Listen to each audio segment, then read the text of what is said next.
કેમ છે વિદ્યાર્થી મિત્રો? Good morning. સર્વોદય વિદ્યા મંદિર બાપુનગર તરફથી હું આપનું હાર્દિક સ્વાગત કરું છું. આજે આપણે ધોરણ 9ની અંદર પ્રકરણ 10 વર્તુળ વિશે અભ્યાસ કરવાના છે. એનો લેક્ચર 1 છે. તો વિદ્યાર્થી મિત્રો, તમે વર્તુળથી તો માહિતગાર છો બધા. દાખલા તરીકે તમે વાહનોના પૈડા જોયા હશે, બંગડીઓ જોઈ હશે, બરાબર છે. પછી કેટલીક ઘડિયાળ છે, એની અંદર જે કાંટા હોય છે એ ગોળાકાર આપણને ફરતા જોવા મળે છે. આ ઉપરાંત તમે 50 પૈસાનો સિક્કો છે, 1 રૂપિયાનો સિક્કો છે, આ બધી વસ્તુઓ તમે જોઈ હશે. તો એ બધી વસ્તુઓને આપણને કેવી જોવા મળે છે? ગોળાકાર જોવા મળે છે. અને એ વસ્તુઓને આપણે ગોળાકાર વસ્તુને વર્તુળ તરીકે ઓળખીએ છીએ. દાખલા તરીકે બંગડી છે,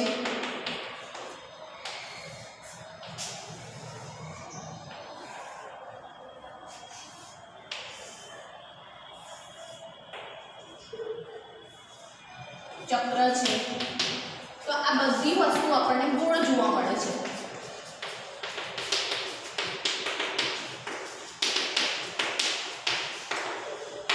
અને તેને આપણે વર્તુળ તરીકે ઓળખીએ છીએ.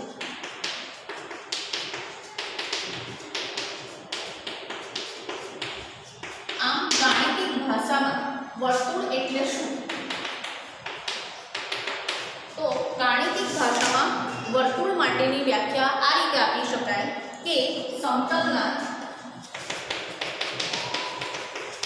એક નિશ્ચિત બિંદુથી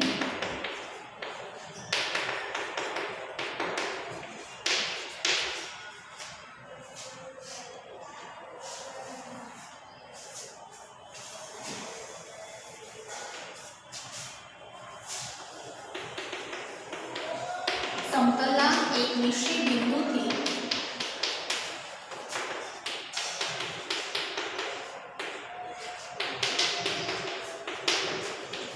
નિશ્ચિત અંતરે આવેલા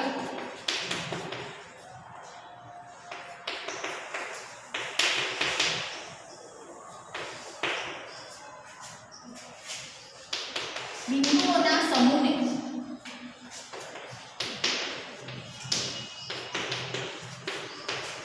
વર્તુળ કહે છે.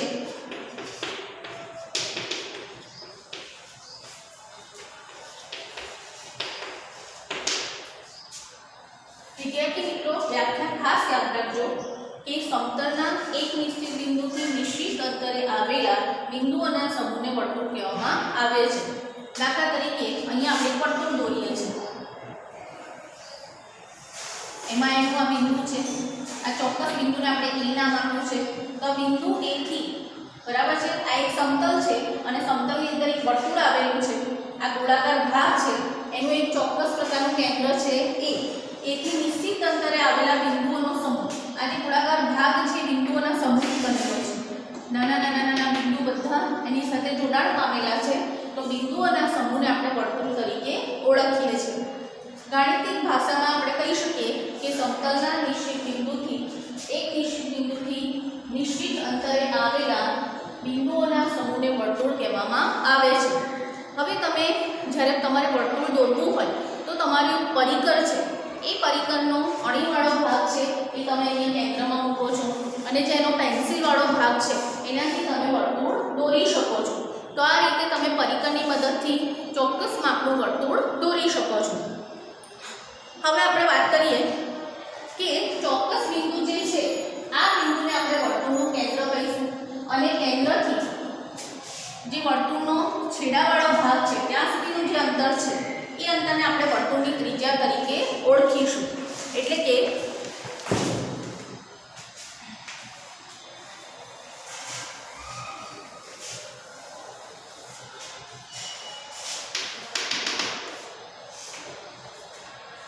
કેન્દ્ર, તો નિશ્ચિત બિંદુને વર્તુળના નિશ્ચિત બિંદુને વર્તુળનું કેન્દ્ર કહે છે.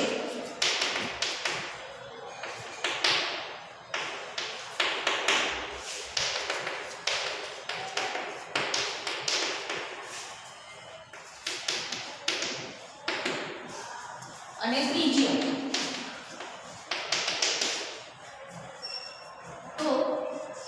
નિશ્ચિત અંતરે વર્તુળના કેન્દ્રથી નિશ્ચિત અંતરે આવેલા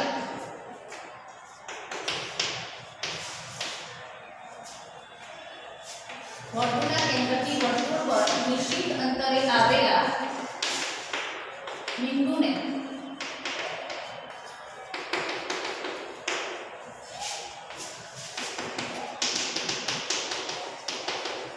વર્તુળની ત્રિજ્યા કહે છે.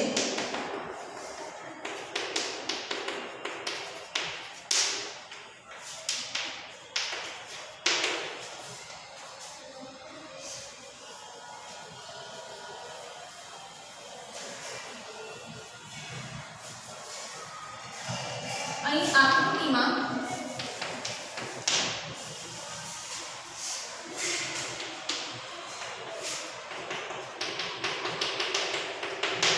એ કેન્દ્ર છે અને એ બિંદુ વર્તુળ પર આવેલું હોવાથી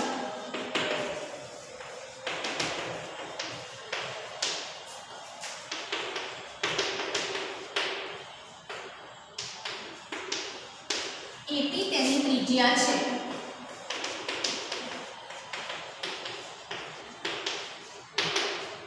ત્રિજ્યાને સંકેતમાં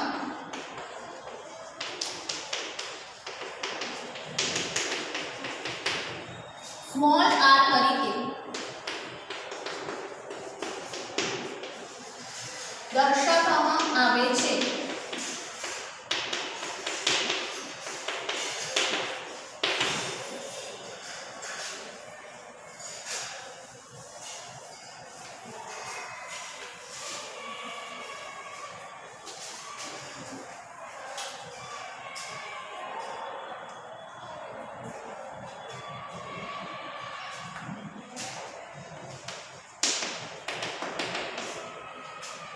હવે આ ત્રિજ્યા જે છે આ ભાગ આપણે જે રેખાખંડ એપી દોર્યો છે એને જો આપણે લંબાઈએ છીએ તો આપણને એક આખો મોટો રેખાખંડ મળશે. ધારો કે એનું નામ આપણે રાખીએ છીએ QP. તો QP રેખાખંડ છે એને આપણે વર્તુળનો વ્યાસ કહીશું. બરાબર છે. એટલે કે વર્તુળના કેન્દ્રમાંથી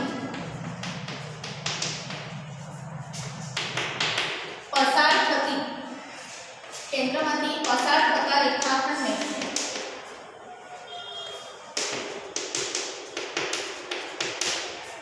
વર્તુળનો વ્યાસ કહે છે.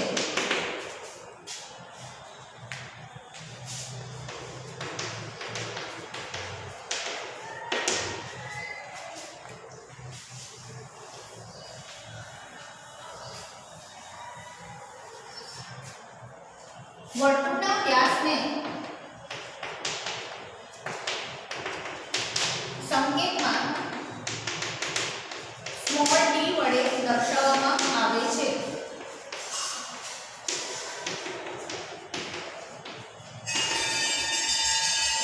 એટલે કે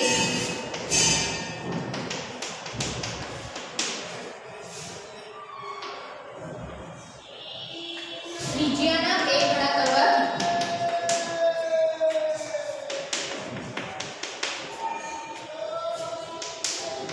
વ્યાસ મળે છે.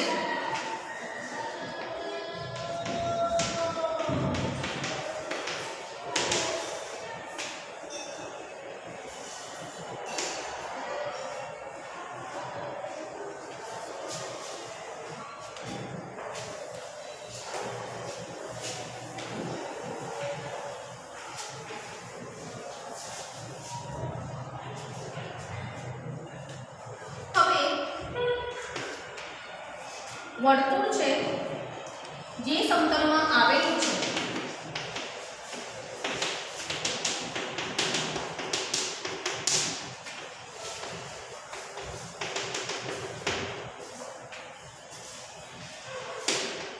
તેને 3 ભાગમાં વિભાજિત કરે છે.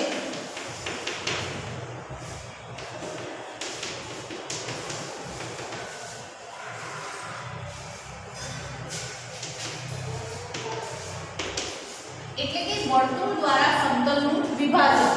કોઈ સમતલમાં ધારો કે વર્તુળ આવેલું હોય તો તે 3 ભાગમાં આપણને વિભાજિત થતું જોવા મળે છે. દાખલા તરીકે આ એક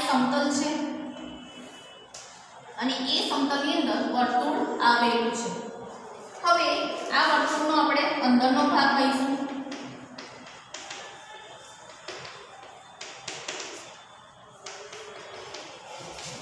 આ ભાગને આપણે વર્તુળનો બહારનો ભાગ કહીશું.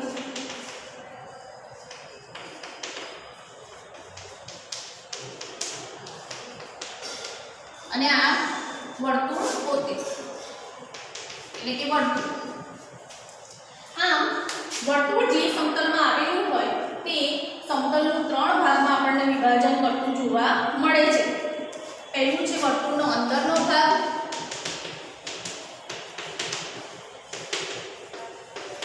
બીજું છે વર્તુળનો બહારનો ભાગ,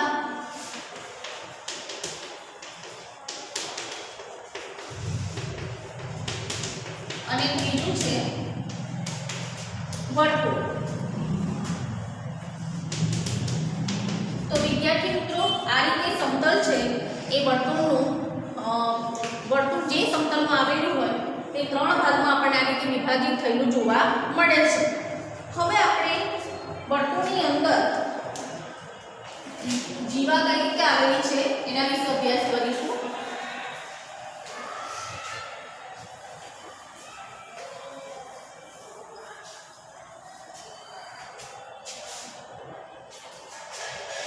દાખલા તરીકે આપણે અહીંયા એક વર્તુળ દોર્યું છે.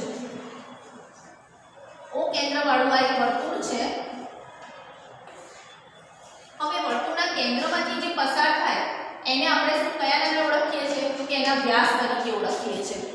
વ્યાસ સિવાય વર્તુળના કેન્દ્રમાંથી પસાર થતી ન હોય, કેન્દ્રમાંથી પસાર થતો ન હોય તેવો એક આપણે રેખાખંડ લઈશું, બરાબર, કે જે વર્તુળના કેન્દ્રમાંથી પસાર થતો નથી.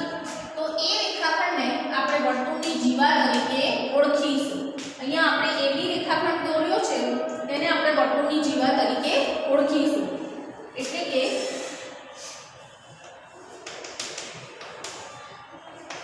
વર્તુળના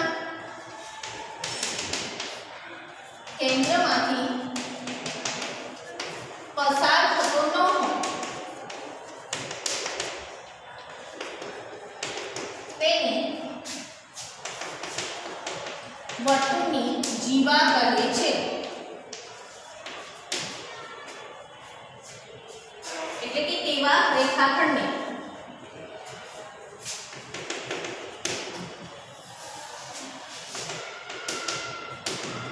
વર્તુળની જીવા કહે છે. અહીંયા રેખાખંડ AB એ વર્તુળની જીવા છે.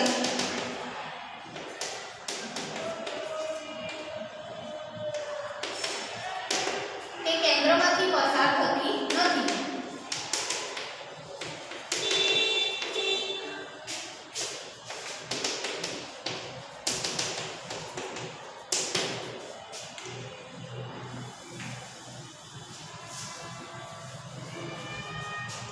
જ્યારે રેખાખંડ PQ એ વર્તુળનો વ્યાસ છે,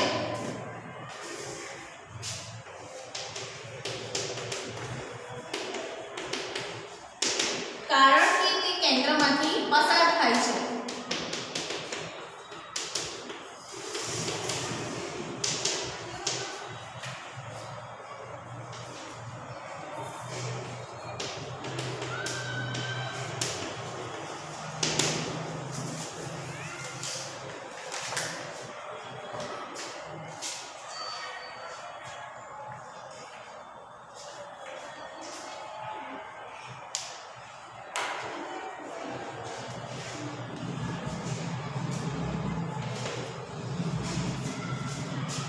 હવે આપણે વર્તુળ પર રહેલા ચાપ વિશે અભ્યાસ કરીશું.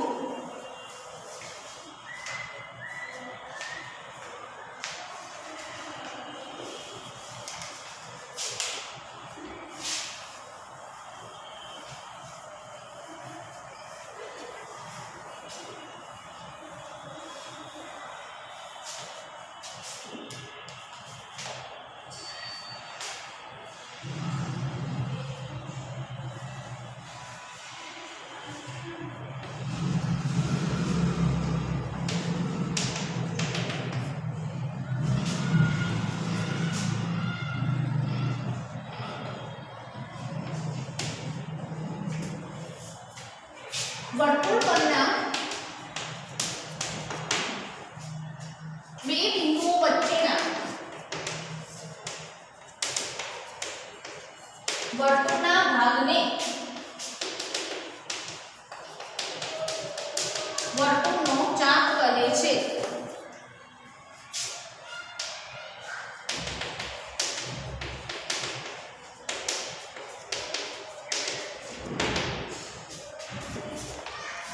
અહીંયા આપણને બે બિંદુઓ P અને Q આપેલા છે.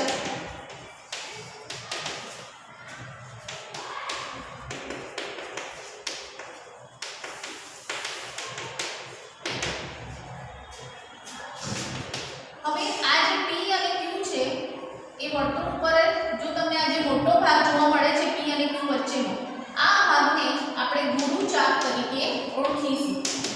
અને આ જે નાનો ભાગ જોવા મળે છે P અને Q વચ્ચેનો, P અને Q બિંદુ વચ્ચેનો, એ ભાગને આપણે લઘુ ચાપ તરીકે ઓળખીશું. ખ્યાલ આવશે વિદ્યાર્થી મિત્રો? મોટો ભાગ છે વર્તુળ પરના P અને Q બિંદુ વચ્ચેનો મોટા ભાગને ગુરુ ચાપ તરીકે અને નાના ભાગને લઘુ ચાપ તરીકે ઓળખીશું. એટલે કે બિંદુઓ P અને Q વચ્ચેના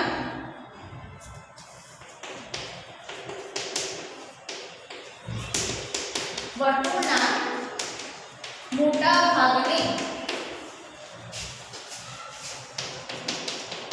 ગુરુચાપ PQ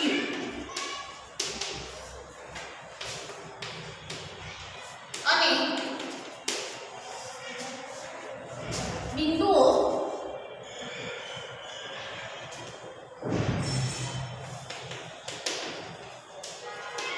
P અને Q વચ્ચેના નાના ભાગને લઘુ ચાપ PQ તરીકે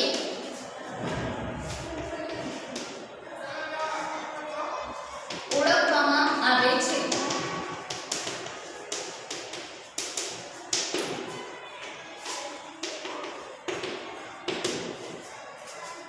જો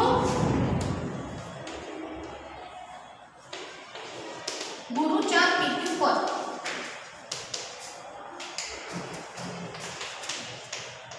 કોઈ બિંદુ R આવેલું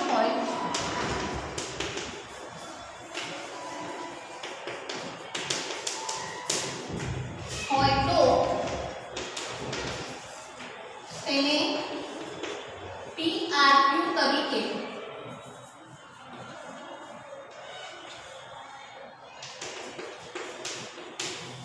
દર્શાવાય છે.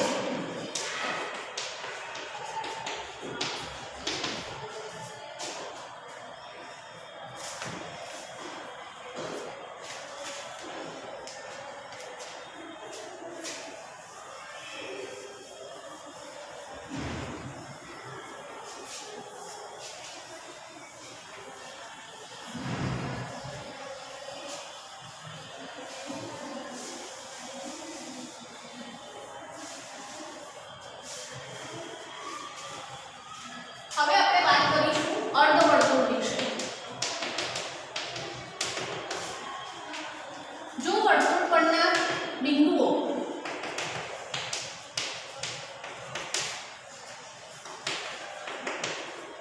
P અને Q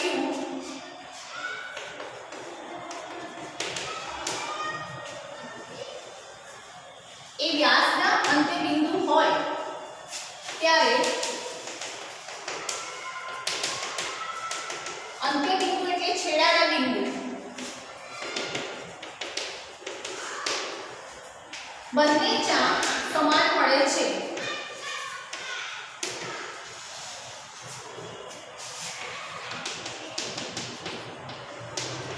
તેને અર્ધવર્તુળ કહે છે.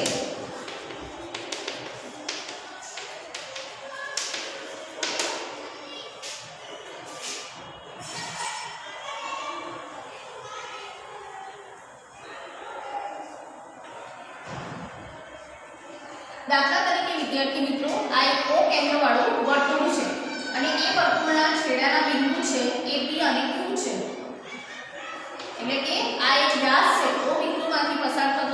રેખાખંડ PQ એ વ્યાસ છે અને P અને Q એ વ્યાસના શું છે અંત્યબિંદુ છે. હવે આપણે અહીંયા જોઈશું કે આપણને ગુરુચાપ PQ અને લઘુચાપ PQ બંને કેવા મળે છે સમાન મળે છે. એટલે આપણે વ્યાખ્યામાં લખાવ્યું એ પ્રમાણે કે જ્યારે ગુરુચાપ અને લઘુચાપ બંને જો સમાન જોવા મળે તો તેને અર્ધવર્તુળ કહેવામાં આવે છે. અને વર્તુળની આખા વર્તુળની આ જે પૂર્ણ લંબાઈ છે એને આપણે પરિઘ તરીકે ઓળખીશું.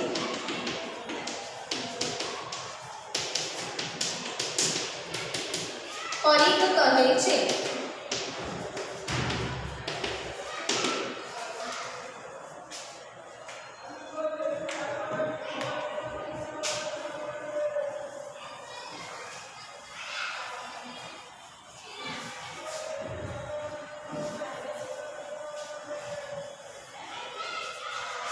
હવે આપણે વાત કરીશું વિદ્યાર્થી મિત્રો વૃત્તખંડ વિશે.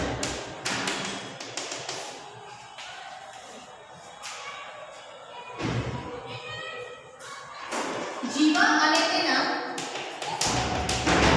બંનેમાંથી કોઈ પણ ચાપ વચ્ચેના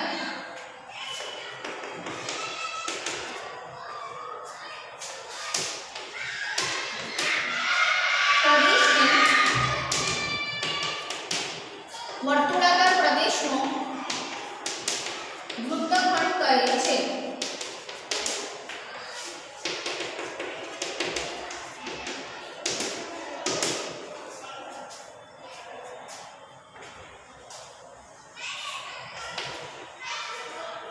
મોટા પ્રદેશને ગુરુ વૃત્તખંડ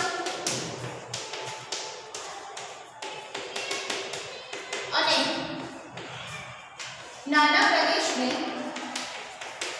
લઘુ વૃત્તખંડ કહે છે.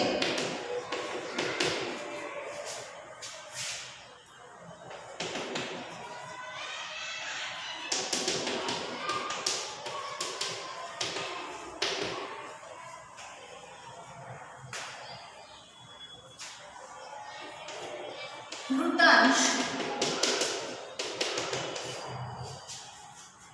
હવે વિદ્યાર્થી મિત્રો પહેલા આપણે વૃત્તખંડ વિશેની માહિતી મેળવી લઈએ. એક વર્તુળાકાર આ રીતે તમારે વર્તુળ દોરવાનું છે પરિઘની મદદથી.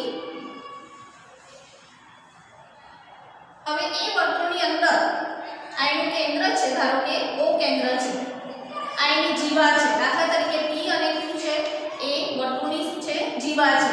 હવે આ જે મોટો ભાગ છે બરાબર છે, આપણે હમણાં સમજી ગયા કે P અને Q વચ્ચેના મોટા ભાગને આપણે શું કહીએ છીએ મોટો ભાગ છે બરાબર છે. મોટી ચાપ હોય તો ગુરુ ચાપ કહીએ અને મોટા ભાગને આપણે ગુરુ વૃત્તખંડ કહીશું અને નાના ભાગને લઘુ વૃત્તખંડ કહીશું. તો આ રીતે આપણે એને દર્શાવી શકીએ. આ આખો ભાગ છે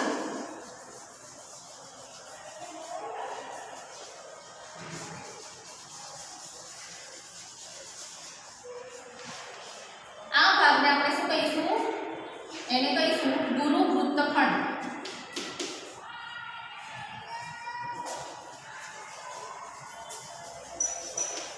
ગુરુ વૃત્તખંડ અને નાના ભાગને આપણે લઘુ વૃત્તખંડ તરીકે ઓળખીશું. હવે આપણે વાત કરીશું વૃત્તાંશ વિશે.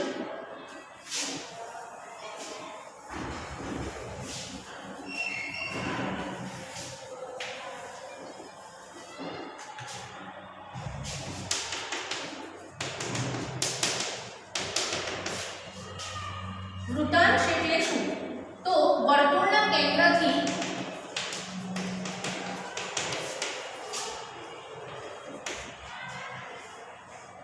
ચાપના બંને અંત્યબિંદુને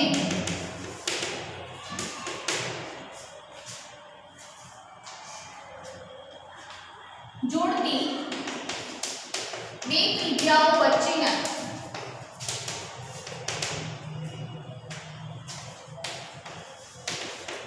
વર્તુળાકાર પ્રદેશને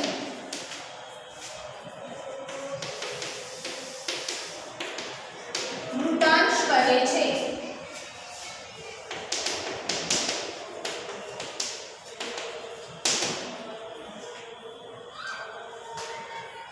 વૃત્તખંડની માપક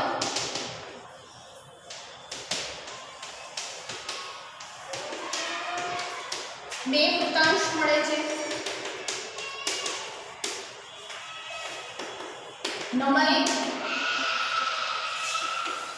ગુરુ વૃત્તાંશ અને નંબર 2 લઘુ વૃત્તાંશ.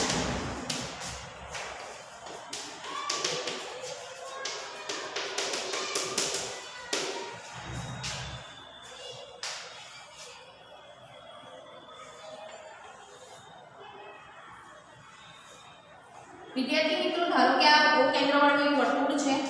P અને Q એના છેડા પર આવેલા બિંદુઓ છે વર્તુળના. હવે ઓ કેન્દ્રમાંથી આપણે જ્યારે નાના ભાગનું જોડાણ કરીએ છીએ P અને Q બિંદુઓ સાથે, P અને Q બિંદુનું ઓ કેન્દ્ર સાથે જોડાણ કરીએ અને જે નાનો ભાગ મળે છે એ ભાગને આપણે લઘુ વૃત્તાંશ તરીકે ઓળખીશું. અને આ જે મોટો ભાગ છે એને આપણે ગુરુ વૃત્તાંશ તરીકે ઓળખીશું. તો વિદ્યાર્થી મિત્રો, આજે આપણે વર્તુળની અંદર ઘણી બધી માહિતી મેળવી. તમારી નોટમાં બધું જ લખી કાઢજો અને તૈયાર કરી દેજો. આગળનું આપણે પછીના લેક્ચરમાં ચલાવીશું. Thank you.